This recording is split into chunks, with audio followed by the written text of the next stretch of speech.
From the Citizens Bank studio, I want to welcome you to the Ricky Matthews Show, where we celebrate the people who are working so hard to make Mississippi such a great place to live, work, and play. If I go back over the past week, man, we have had some incredible shows. Folks from all walks of life contributing in so many different ways. I'm just thrilled to have this show and the opportunity to celebrate the people who are working in the trenches that every single day to make this such a great place to live, work, and play. Anyway, I am thrilled to have my next guest. She's a regular on this show, someone I admire, who's got her fingers in lots of different stuff through the Jackson County Chamber of Commerce, but it's the CEO of the Jackson County Chamber. And her name is Paige Roberts. How you doing, Paige? I'm well. Thanks, Ricky. It's great to see you. Well, look, you guys have a lot going on in the chamber, that is for sure. But as regular listeners know, you and I have been focused on the issue of teen suicide and why that's so important. We had this terrific show with Emma Benoit, who unfortunately attempted to kill herself. She survived. She got a spinal cord injury, but the work that she's doing now to spread the word about, people, there is hope. I actually ran across this. I don't know who said this actually, but it's a quote that related to teen suicide, and it didn't have who said it, but it says, "You're not alone in this fight. Together we can overcome the darkness and find hope." To me, that really defines what Emma is all about, and I really appreciate the fact that you introduced her to me. And since then, she's actually been involved in an event that you guys had there. That was sort of what brought us together with her. How did the event go? Oh, the event was, as most of us predicted, very powerful.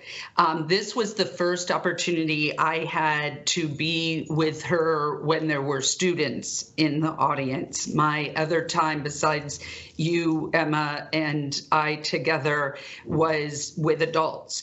So these were health science students from schools all across the coast, interested in health science professions. And listening to the questions and the stories that they shared in the audience, there were about 100 or so adults and then 150 or so teenagers. And what some of these kids said in front of all of these people was so heart-wrenching. It just made a lot of us think what they would say if they were in therapy, or what about all the ones who didn't speak up or who weren't there.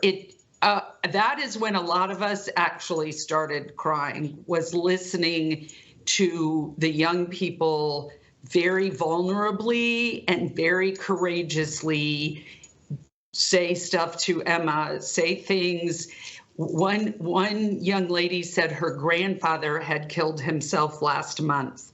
And was there anything in Emma's mind that her family could have done to prevent her from trying to kill herself? Basically asking, is it our fault? Emma handled it beautifully. Every question she answered, whether it was an adult or a teenager, she just is such a mouthpiece and a vessel. She and I talked about after, from God. He not only saved her life when she tried to take it, but he clearly had other plans for her. And he is speaking right through her to the hearts of these adults and young people. Listen, as you know, because after we visited with her, I sat down, and as if she were a mentee of mine, and I was running the company still, and I was trying to encourage her to go achieve goals in her life that she fully probably doesn't comprehend. I mean, what I was touched by her. You can't help but love Emma when Emma's sharing her story and sharing her mission. But it's more than that. And I would have loved to have been able to see her in person. I would be interested in hearing what you have to say about what it was like to be in her presence. But she has an electric charisma about her. And now that she has had this experience and this awakening that she has had, the authenticity of it, and beyond that, what she's learned through her own counseling, through touching other students, what she's learned about her ability to bring empathy to the conversation.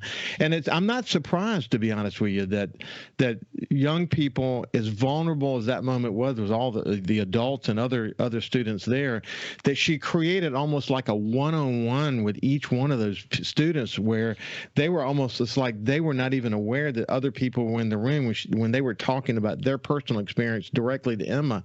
I'm not surprised to hear that. I mean, her ability to touch people in that way, I saw that evidently through the conversation that you and I had with her.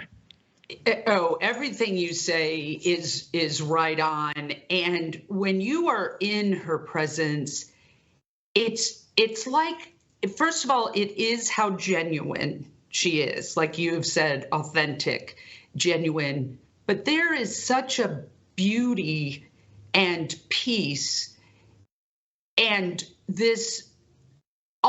it's like a wisdom that is so beyond her now 23 years that it just is mind blowing. And you know, we've been together now 3 times.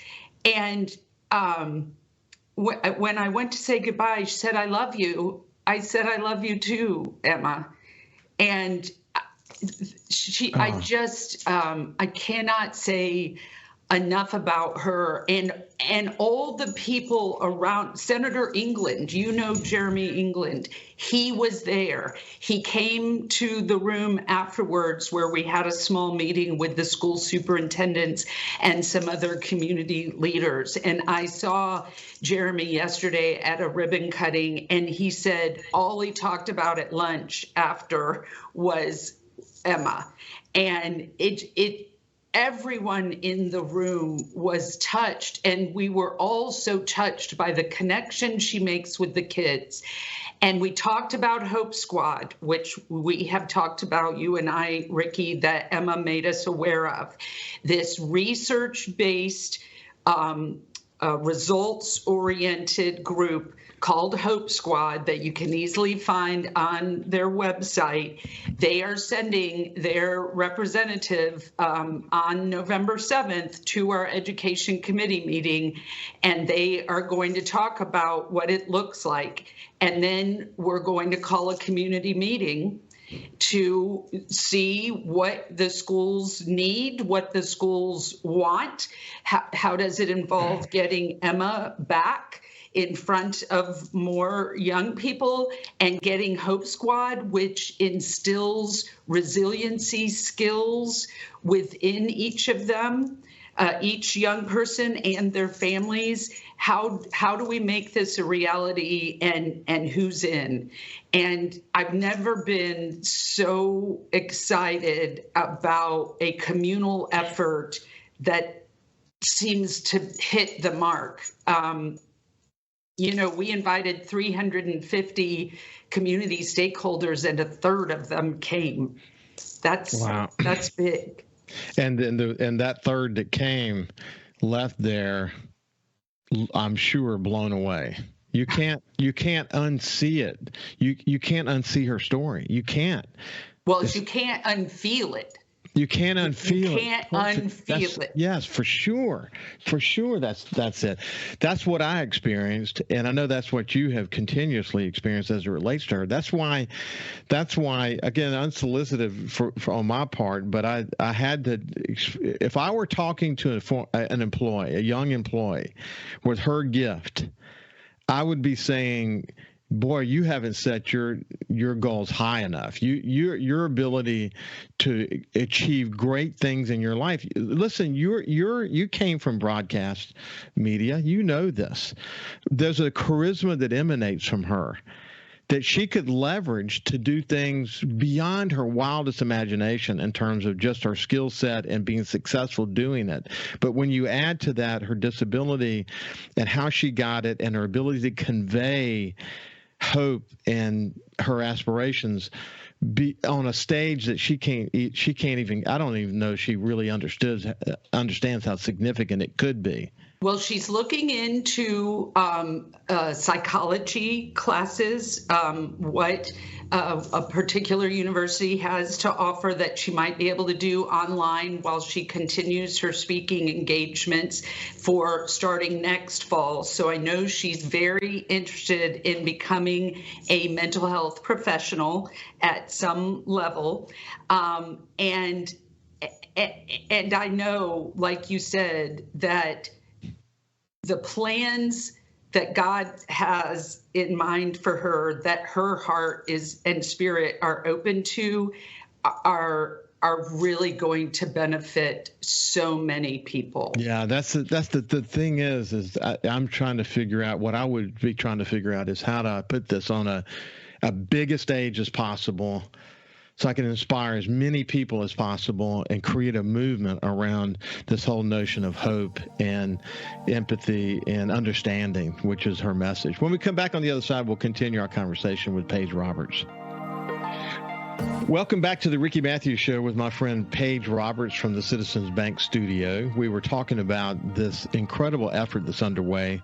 It's a collaboration between different organizations in Jackson County around teen suicide and the role that this wonderful, incredibly inspiring young woman, Emma Benoit, played in all of that. And one thing I just want to observe, and then you can tell me what sort of the next steps are and so on. But you know, it's a little scary in a way. I guess, scary is the word that comes to mind. I'm sorry, that's the word that comes to mind.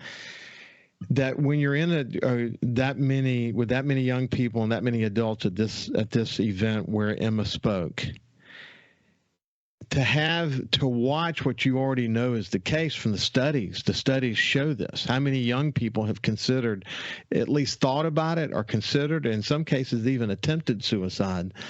The numbers are just scary. The numbers are scary. And then to watch it play out in a meeting like that where she's tapped into this thing that probably was very private for each one of them, and then you've got some that, as you said, courageously admitting whatever those thoughts are that they're having.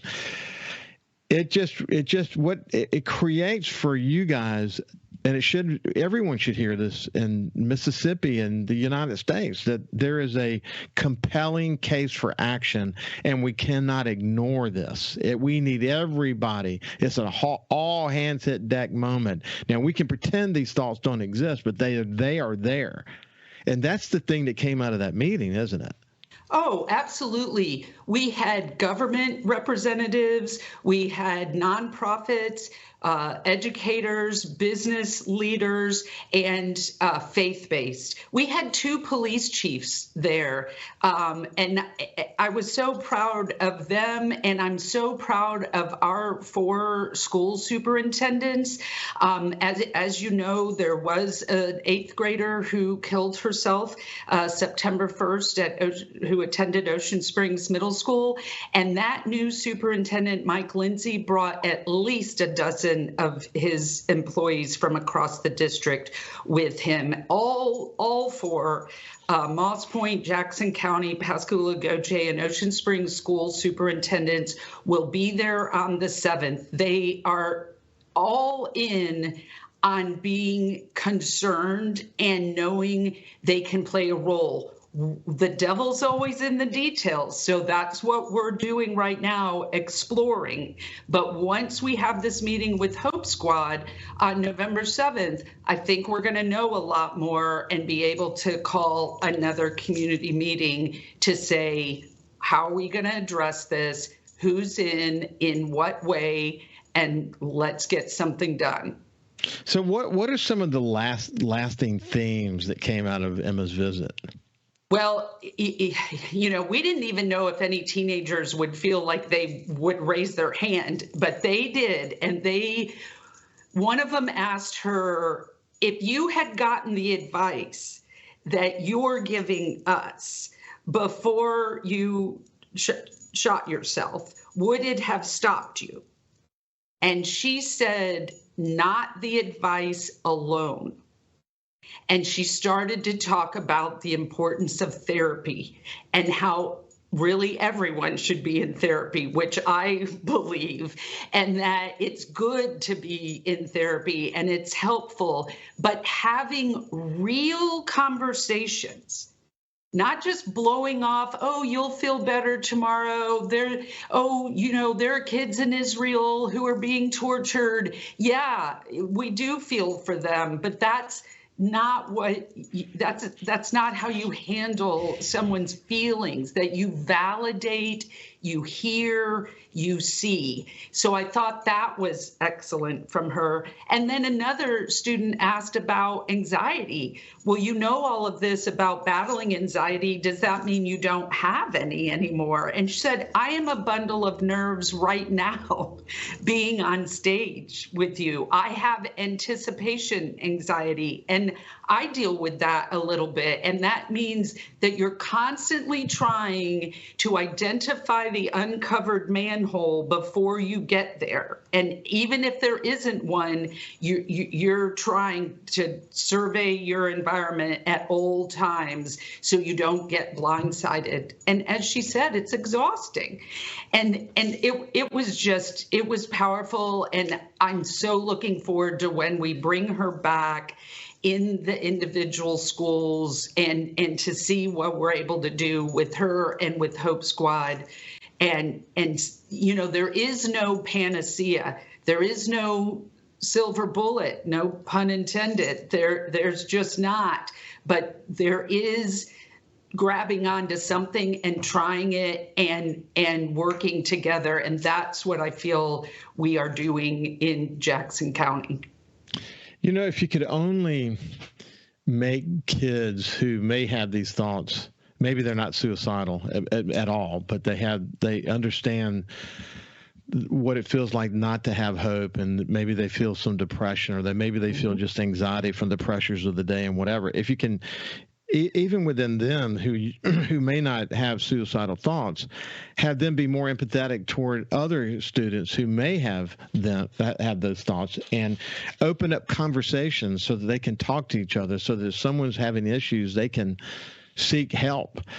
It's so complex, isn't it, Paige? Because I think there's a role for everybody to play.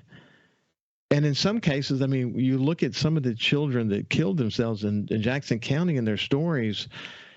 In some cases, you didn't see the warning signs, and it's going to take a village to solve this problem. But this kind of focus has to lead. It will lead to more awareness, and it will save lives. There's no doubt in my mind. Yes.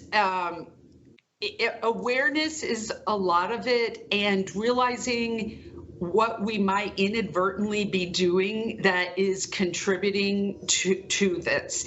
I had several of my friends in the audience Friday morning text me, oh my goodness, I'm saying the wrong things to my kids.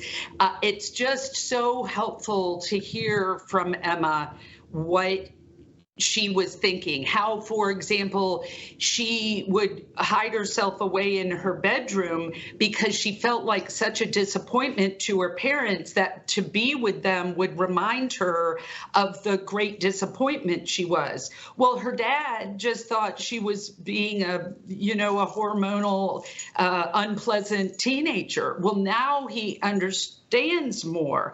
And yeah, I just cannot say enough about having real conversations, and that we have to get away from the screens and actually communicate eye to eye and face to face, and quite frankly, heart and spirit to heart and spirit. That's so well said. That's so well said. So let's shift gears. Since you and I talked last, we have celebrated the life of George Logal. What an amazing leader he was. And It's a reminder that when we go, the lights don't blink.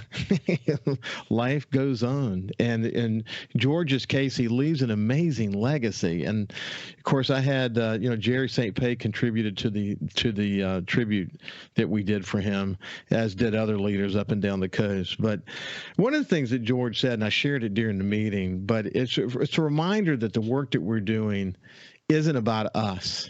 It's about the community, and it's giving back to the community. But I asked George. I had visited with George on my show just 3 weeks before he passed away, and at the end, I asked him about what was his secret to longevity, and he talked about that, and looking forward to going skiing in January and whatever. In one of the conversations I had with him, I asked, how do you want to be remembered? And here's what he said. I don't want to be remembered as a personality. I want the things we get done to continue so that other people have the same opportunity I had as a youngster selling vegetables in West Gulfport. He went on to say this. I believe our future is our young people. And if we can have an environment where they can flourish, not necessarily monetarily, but flourish and enjoying this paradise. And if I can have a little piece of that, even if my name is not identified with it, a little piece of making that happen, that's what I want. He seems so aware that it never was about him. It was always about putting things in place that can, planting the seeds, as your friend and my friend, the mayor of Moss Point says, Billy Knight says so often, he's planting trees he'll never see the shade from. But that's the work that we're doing, whether we're talking about mental health, whether we're talking about building great communities, whether we're talking about moving the ball forward from an educational, economic development point of view, or any number of other things that we're doing. It's not about us. It's about others. And well, I'll tell you what, we're at the end of this segment. I didn't realize when we come back on the other side. Man, the legacy work that's going up and down coast of Mississippi. George would be thrilled to hear that all of the things that are taking place today, he had some role in just about, he would be thrilled to hear that those things are continuing as the work that you and I are doing. We hope will continue when we're no longer here. When we come back on the other side, we'll continue this part of the conversation with Paige Roberts. Welcome back to the Citizens Bank Studio, the Ricky Matthews Show, and we're visiting with my friend Paige Roberts from the Jackson County Chamber. We were talking about George Schloegel, a recent passing, and the opportunities we had to honor him, and his point that he didn't want to be remembered. He just wanted the things that he had a role in putting in place. He wanted those to continue so that young people had an opportunity to come back here and live and enjoy what he called paradise. I think George Schloegel was one of the most significant leaders in coastal Mississippi history. There's no doubt about it. And I love the way that Brent Ward talked about him in the tribute video that we did, where he said George Schloegel had the ability. He said he was the tallest man in the room, but he had the ability to look up to everyone in the room. I mean, just the humility that he brought. But we will miss George, but boy, he did a good job of inspiring in all of us a real desire to want to build a great community. And he certainly, as far as I'm concerned, he had a huge role in me and my development. And I had the opportunity to work with him shoulder to shoulder for a bunch of years, especially after Hurricane Katrina. But and you did as well, didn't you, Paige? I did. I've lived here 30 years, came right out of journalism school, and of course I met George early on in my time here and had opportunities to cross paths with him. He and I would say Jerry St. Pei, Roland Weeks, Billy Knight, I have such profound respect for them. George and Jerry remind me a lot of each other, and really Billy too. Their beginnings were so humble, and the way that they worked their way up without necessarily the idea in their head that they are going to be big men on campus, big men on the coast, but just doing the right thing time after time. And the story that John Hairston told about George keeping the key, from the bank, from his first job. What was it, to the post office box, or from the mail room? The key to the mail room. Yes, the mail room, and how he kept that in his pocket always, because it reminded him from whence he came.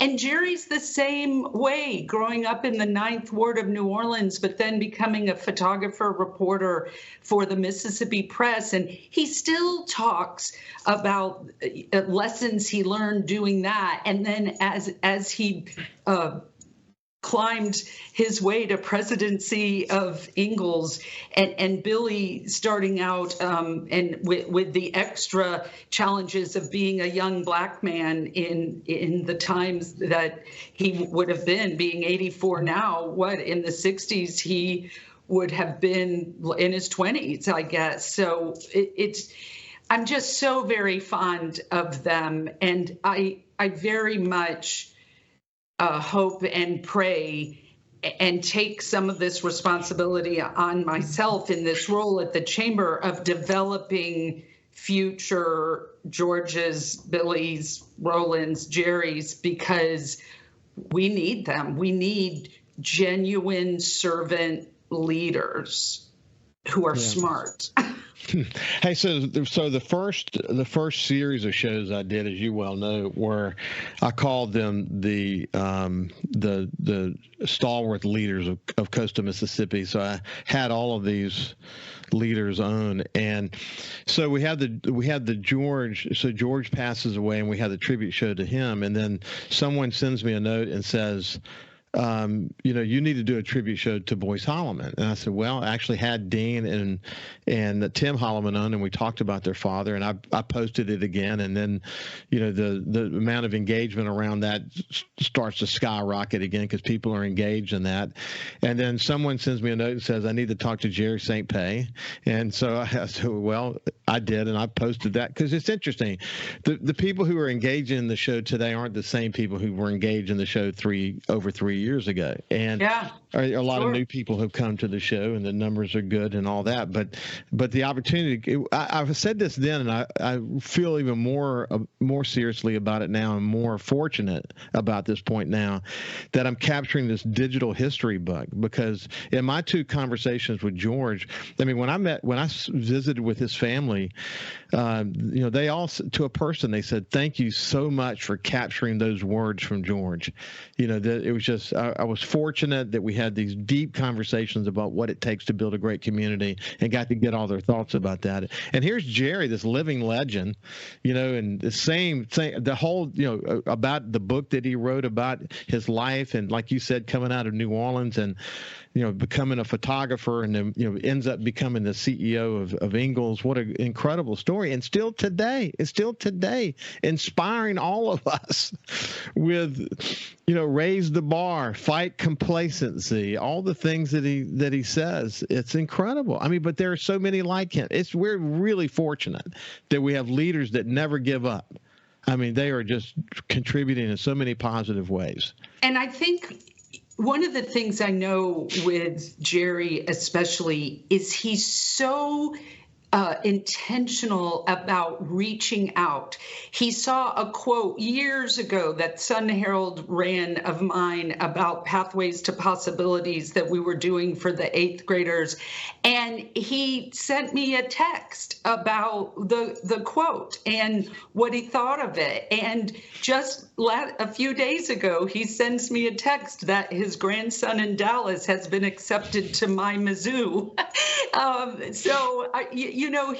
He just is so intentional about staying connected and making you feel like you're important to him. And that's what I think, that so many people are missing, being present, and that we just need to keep the distractions at bay and be present with each other so that we can connect. Right back to what Emma said about having a real conversation. How are you? Well, I'm not having the greatest day. instead of oh good, how are you? You know, we all do it. I know. Hey, listen, you're right about this thing about George and Jerry share this quality about authentic connection. And the story that Anthony Wilson told about George and the World War II veteran and just going to pick him up and driving around and having conversations, and Anthony saying that lunch they had up in Wiggins that day was one of the most beneficial lunches he's ever attended. George was like that. Leo Seal was like that. Leo Seal used to send me handwritten notes all the time. And the one regret I had when I left the Sun Herald is I didn't get a chance to go through every single file that I had. It all happened so quickly. But I left a file full of handwritten notes from Leo Seal. And he just had so many important things he wanted to say to me. And look, Jerry, listen, when I was publisher of the Sun Herald, Jerry would read an editorial. He would send me a text about it or a note about it. And even today, he'll listen to a show and something inspires him, and he'll send me a note and say, "I'll listen to your show today. Yes, for sure, we need to do more of that," and blah blah blah. But this notion, someone once said to me, and I don't remember who it was. It may have been Zig Ziglar or someone like that says you should always make the person feel more important than you are. And there's something magical about that when there's authentic connection.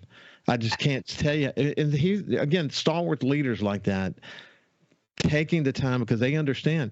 Listen, John Hairston's like that. John Hairston connects. And usually these guys are and women, they're really smart. They have the ability to compartmentalize. They remember the conversation that you and I are having and their deep, deep knowledge of our relationship and how we're connected. And they may have 1,000 of those, well, certainly hundreds of those going on simultaneously. But they make it feel like you're the most important person to them in that moment, and that what you say back to them, they want to hear it, and it's important to them. But there's a lesson in leadership that emanates from all of that. It's very, very powerful. Yes, and I think what goes along with that too, because of the society, the pace at which we're living now, because time is so precious, but we waste so much of it. What I am trying to teach myself to do is to be patient and connect with the person on their time frame, like their pace. I'm working very closely with the residents of Moss Point who are having their homes demolished right now that our long-term recovery committee is helping with repairs and preparing for the Amish team to come. And, they live very different lives than I, for the most part. But when they come to see me, I try to be very present and very patient. And that's hard for me. Yeah. So I think that when people give you time, it's something to be grateful for. It was, I agree. That was really hard for me too. That the busy, and how it drives sort of this internal engine in you. And Roland once said, when you go down the hallway, don't go down the hallway thinking about other things. Go down the hallway and see the eyes of the people that you're passing. What a beautiful piece of advice. I mean, I never forgot that. It wasn't that I didn't care, It's just that I had other things on my mind. And he said, the hallway is an opportunity to connect, not think. Connect when you're in the hallway. What a beautiful thing to say. I mean, good Lord. When we come back on the other side, we'll continue our conversation with Paige Roberts. We'll see you after this. Welcome back to the Ricky Matthews Show from the Citizens Bank studio. You noticed that I reached over and grabbed something while you were talking a few minutes ago because you were talking about busy, and these are lessons I wrote during Hurricane Katrina, and there's one in particular that talks about that one of the things we learned after Katrina or in the aftermath of Katrina was how we were moving through life so fast and we didn't take time to notice the people around us, and that something about Katrina made us slow that down a little bit, and we were hearing the stories of others. But anyway, Paige, Roberts from the Jackson County Chamber is with us, and I never know where the conversation is going to go. I love spending time with Paige because the chamber, as I have said so many times before, is not your father's chamber anymore. They're involved in community building in so many different ways, and that can take on so many different forms because we live in a holistic world. We're all connected in some way, and that's how we end up getting off the beaten path in our conversations, talking about things like mental health and legacy and these kinds of things are all important and lessons that we've learned from people who have mentored us. It's so powerful. So just in terms of the day-to-day of the chamber today, how are things going? Well, they are moving at the same speed of everything else we've been talking about. I was just sitting here thinking, I cannot believe tomorrow is November 1st. We kicked off this calendar year we were newfound fans of Brené Brown, the great speaker and sociologist who talks about vulnerability and courage, and she uses Teddy Roosevelt's speech, the man in the arena, and quite frankly, I'm feeling like the man in the arena who's kind of dusty and with his face marred and a bit beaten up these days. But the point is that you have the courage to keep moving forward, even if you're finding yourself flat on your face, and you keep going. Now, this year, our word here at the Jackson County Chamber was discipline. I'm going to give myself a C+, maybe a B- on that. So I'm working, being more disciplined. And we, of course, are continuing to have ribbon cuttings. We had one yesterday. We have the business after hours. We've just had an annual meeting because our fiscal year starts over on October 1. So we are in this reflection time, which I consider November and December. Okay, what have we done? What do we still need to do? And what have we not even thought of that we need to maybe start thinking about, all in the name of our mission statement, which is support commerce and promote growth in order to enhance quality of life. And that's what we do. And every day I wake up with some sort of plan of trying to do that. And yeah, it takes me from mental health to commercial prosperity, to development and education, and trying to figure out how to get more workers trained. And it's it's a lot. But I also say to myself, if not me, then who? And God never gives us more than we can handle. As Mother Teresa said, I wish he didn't think I could handle so much. But that's what we're doing. We're making it. Yeah, I often said when I was publisher of the Sun Herald, I rarely said no to most requests. Is that if you want something done, find a busy person to do it. And that's just the way it works. And, I wish more people would live by the man in the arena. This great speech given by Teddy Roosevelt back in Paris, France in 1910. I'm obviously very familiar with me. I've given speeches around it before. I wanted, as I got further in my career, it meant more to me. It means more to me even today. Jeff Duncan from NOLA.com of the Times-Picayune, I talked about it last week. He actually has it framed at his house so we can see it all the time. And he's a journalist and a writer. Yes. But for people, let me just read the first couple of sentences to you. You probably know it by heart, but it is not the critic who counts, not the man who points out how the strong man stumbles or where the doer of deeds could have done better. The credit belongs to the man who is actually in the arena, whose face is marred by dust and sweat and blood, who strives valiantly and goes on from there. At the end of the day, there are some people who get things done, and there's other people who watch things done. And there are others who just wonder how it got done. But at the end of the day, I decided early on, because I had good mentors and people like George and Roland and Leo and others, Jerry. I decided to be a man in the arena.